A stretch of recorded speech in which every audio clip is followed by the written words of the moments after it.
बिस्मिल्लाहिर्रहमानिर्रहीम। अस्सलामुअलैकुम वरहमतुल्लाहि वबरकातुहू। व्यूवर्स, आज का हमारा प्रोजेक्ट है डिजिटल काउंटर विद ईप्रोम। तो चलिए शुरू करते हैं सिमुलेशन से। तो ये हमारे पास आर्डिनो यूनो का कोड है, इसके बाद सर्किट डायग्राम है, इसके बाद ये सिमुलेशन की फाइल है, इसको अपने प्रोटियस 8 पे ओपन कर लेना है। कोड, सर्किट डायग्राम और सिमुलेशन का लिंक आपको नीचे डिस्क्रिप्शन में मिल जाएगा, वहां से आप डाउनलोड कर सकते हैं। सिमुलेशन में सबसे पहले हमने 3 पुश बटन यूज किए हुए हैं जो कि आर्डिनो की A0, A1, A2 पिन के साथ अटैच हैं। इसके बाद आर्डिनो यूनो यूज किया हुआ है। इसके बाद एक बजर यूज की हुई है जो कि आर्डिनो की 8 पिन के साथ अटैच है। इसके बाद 16x2 की LCD यूज की हुई है। LCD की कंट्रास्ट सेटिंग पिन पे 10K की पोटेंशियोमीटर यूज की हुई है। तो सिमुलेशन रन करने के लिए आर्डिनो का कोड ओपन करके एक्सफाइल जनरेट कर लेते हैं। तो ये हमारा कोड है, इसको अपने आर्डिनो IDE पे ओपन कर लेना है।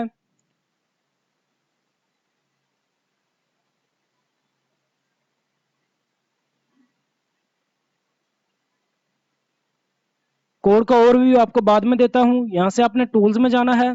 टूल्स में जाने के बाद बोर्ड सेलेक्ट करना है, Arduino Uno.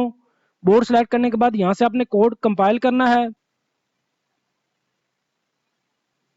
Done compiling. Code हमारा कंपाइल हो गया हुआ है, तो यहां से अपने एक्सफाइल का एड्रेस कॉपी कर लेना है।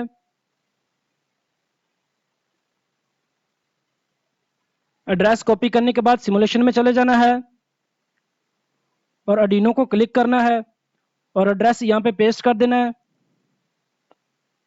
इसके बाद फाइल यहां से रन करनी है।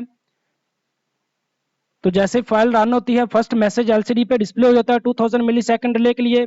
इसके बाद फर्स्ट लाइन में डिजिटल काउंटर और सेकंड लाइन में काउंटर की वैल्यू डिस्प्ले हो जाती है 8 डिजिट में। फर्स्ट टाइम ईप्रोम में वैल्यू हमने 8 डिजिट की 1 से 8 डिजिट तक सेव की हुई है, तो वो रन हो जाती है।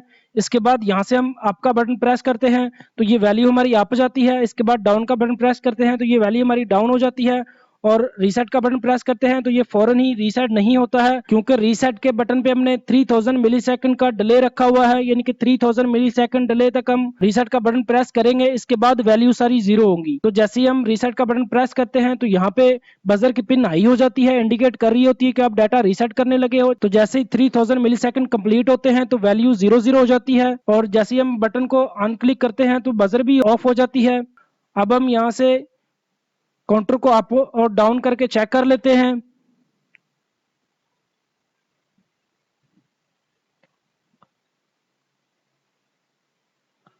अगर इसी दौरान ही लाइट चली जाती है, अभी काउंटर हमारा 21 पे है और यहाँ से हम फाइल को स्टॉप करते हैं। अब हम यहाँ से फाइल को दोबारा रन करते हैं। तो जैसे ही हम फाइल रन करते हैं, फर्स्ट मैसेज डिस्प्ले हो जाता है। इसके बाद जो लास्ट वैल्यू है ईप्रो में स्टोर हो गई थी, तो अब वो रीड होकर डिस्प्ले होगी हुई है। अगर आपने इस वैल्यू को जीरो करना होगा तो रीसेट का बटन 3000 मिली सेकेंड डिले के लिए प्रेस करके रखना है, और 3000 मिली सेकेंड डिले के बाद ये वैल्यू जीरो हो जाएगी।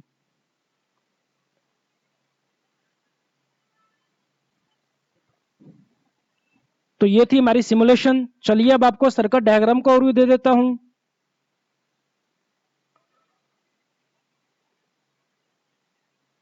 तो ये हमारी सर्किट डायग्राम है। इसमें सबसे पहले हमने 9 वोल्ट की बैटरी यूज की हुई है पावर सोर्स के लिए। इसके बाद 3 पुश बटन यूज किए हुए हैं। इसके बाद आर्डिनो यूनो यूज किया हुआ है।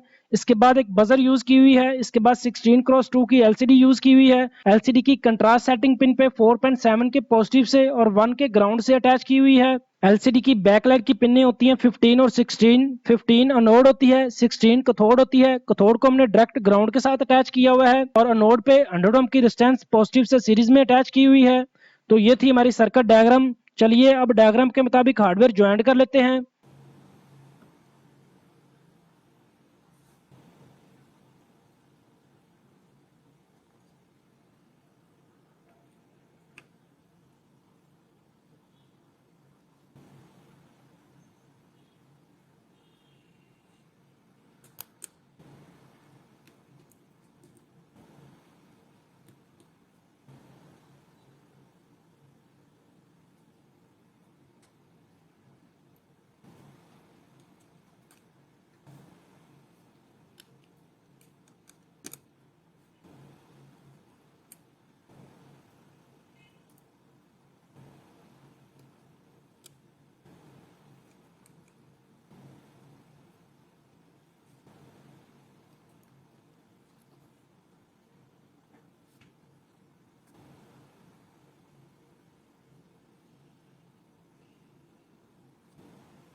Welcome back. तो चलिए अब आपको कोड का ओवरव्यू दे देता हूं। तो ये हमारा कोड है। इसमें सबसे पहले हमने लिक्विड क्रिस्टल की लाइब्रेरी यूज की हुई है एलसीडी के लिए। इसके बाद ईप्रोम की लाइब्रेरी यूज की हुई है काउंटर की लास्ट वैल्यू स्टोर रखने के लिए। ईप्रोम कंट्रोलर की ऐसी मेमोरी होती है जिसको कंट्रोलर खुद से रीड राइट कर सकता है। इसके बाद 2 से लेके 7 तक एलसीडी अटैच की हुई है। इसके बाद 3 पुश बटन की पिन इनिशियलाइज की हुई है A0 A1 A2। इसके बाद बजर की पिन इनिशियलाइज की हुई है 8। इसके बाद 8 डिजिट काउंटर के लिए D1 से लेके D8 तक वेरिएबल इनिशियलाइज की हुई है। इसके बाद 2 फ्लैग की वेरिएबल इनिशियलाइज की हुई है, एक टाइमर की वेरिएबल इनिशियलाइज की हुई है। इसके बाद अवर्ड सेटअप है। अवर्ड सेटअप में सबसे पहले पुश बटन की पिन इनपुट मोड में इनिशियलाइज की हुई हैं। बजर की पिन आउटपुट मोड में इनिशियलाइज की हुई है। इसके बाद 16x2 की एलसीडी इनिशियलाइज की हुई है। एलसीडी क्लियर करके फर्स्ट मैसेज एलसीडी पे डिस्प्ले किया हुआ है 2000 मिली सेकेंड डिले के लिए। इसके बाद एलसीडी क्लियर की हुई है। इसके बाद ईप्रोम से एड्रेस 50 रीड करके उस पर चेक लगाया हुआ है। अगर एड्रेस 50 पे राइट हुई वैल्यू अगर 0 की इक्वल है तो उस कंडीशन के ऊपर इसने ईप्रोम राइट का फंक्शन कॉल नहीं कराना है। अगर ये वैल्यू 0 से ओवर है या 0 से डाउन है तो उस कंडीशन के ऊपर इसने एल्स में जाना है और यहाँ पर इसने ईप्रोम राइट का फंक्शन कॉल करवाना है, जिसके अंदर हमने जो ईप्रोम के एड्रेस डाटा स्टोर करने के लिए यूज कर रहे हैं तो उन एड्रेस पे जो हमने फर्स्ट टाइम ऊपर D1 से लेके D8 तक जिस वैल्यू की इक्वल किए होंगे तो वो फर्स्ट टाइम वैल्यू उसके अंदर स्टोर हो जाएगी और इसके बाद ईप्रोम में एड्रेस 50 पे 0 राइट हो जाएगा। इसके बाद नेक्स्ट टाइम जब भी ये कोड रन होगा तो उस कंडीशन के ऊपर 50 वाला एड्रेस 0 के इक्वल होगा, तो ये 0 के ऊपर दोबारा से ईप्रोम राइट नहीं करवाएगा। इसके बाद यहाँ पर हमने ईप्रोम से डाटा रीड किया हुआ है। इसके बाद अवर्ड लूप है। अवर्ड लूप में सबसे पहले डिजिटल रीड हो रहा है अप का बटन। जैसे ही हम इस बटन को प्रेस करते हैं तो बटन 0 के इक्वल होता है और जैसे ये बटन 0 के इक्वल होता है तो इस बटन के अंदर हमने फ्लैग 1 की वेरिएबल पे चेक लगाया हुआ है। अगर फ्लैग 1 की वेरिएबल 0 के इक्वल होती है तो उस कंडीशन के ऊपर इसने फ्लैग 1 की वेरिएबल को 1 के इक्वल कर देना है और साथ ही D1 की वेरिएबल में एक वैल्यू ऐड कर देनी है। इसके बाद D1 की वेरिएबल पे चेक लगाया हुआ है। अगर D1 की वेरिएबल 9 से ओवर जाती है तो D1 की वेरिएबल को 0 किया हुआ है और D2 की वेरिएबल में एक वैल्यू ऐड की हुई है।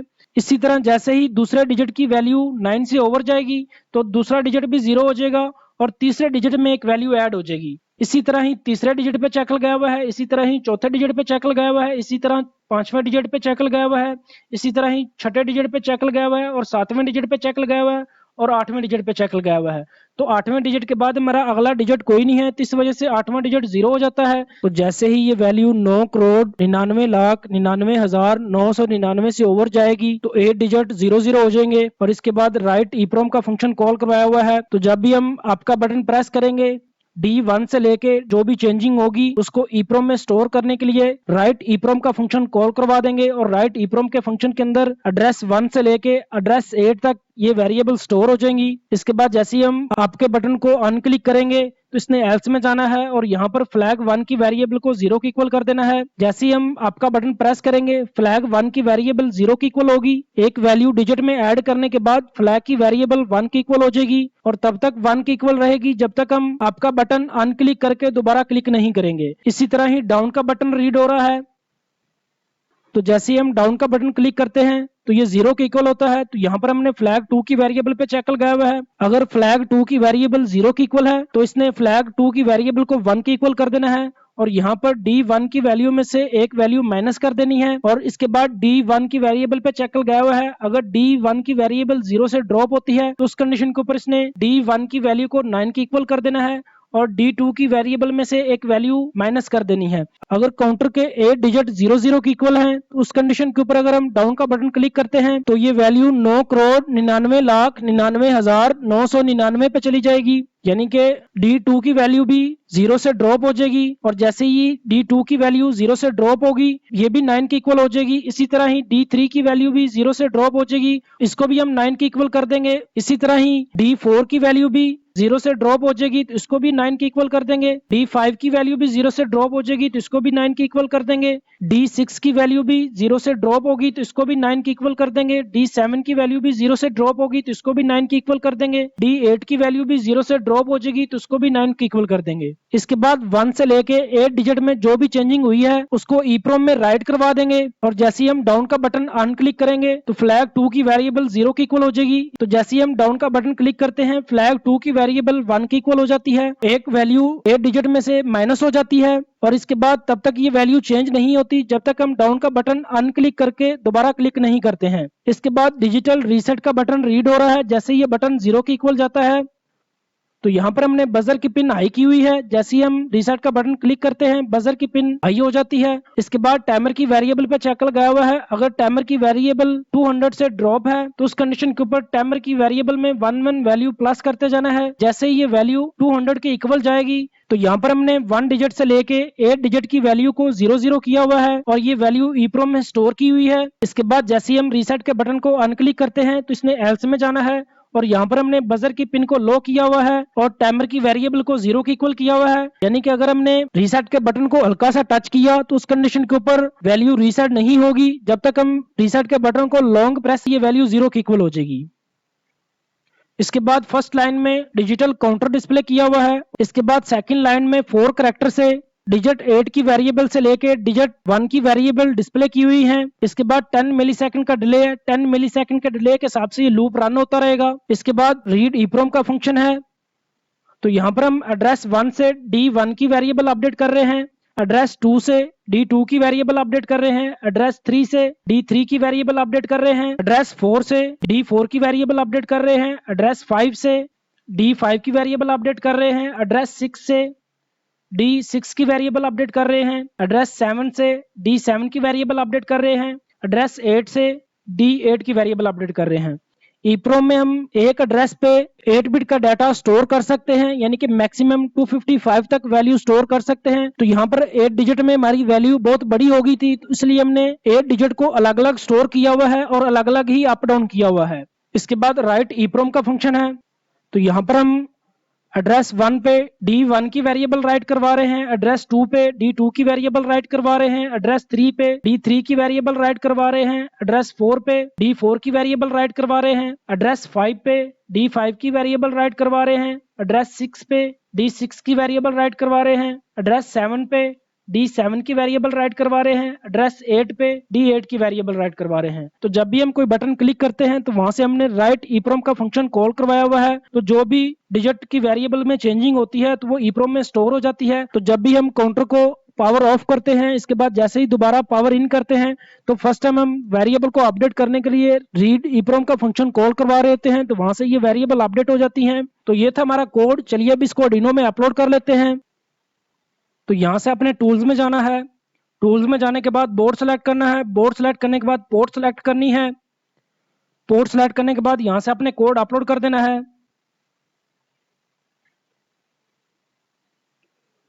डन अपलोडिंग, कोड हमारा अपलोड हो गया हुआ है। तो चलिए अब आपको हार्डवेयर का ओवरव्यू दे देता हूँ।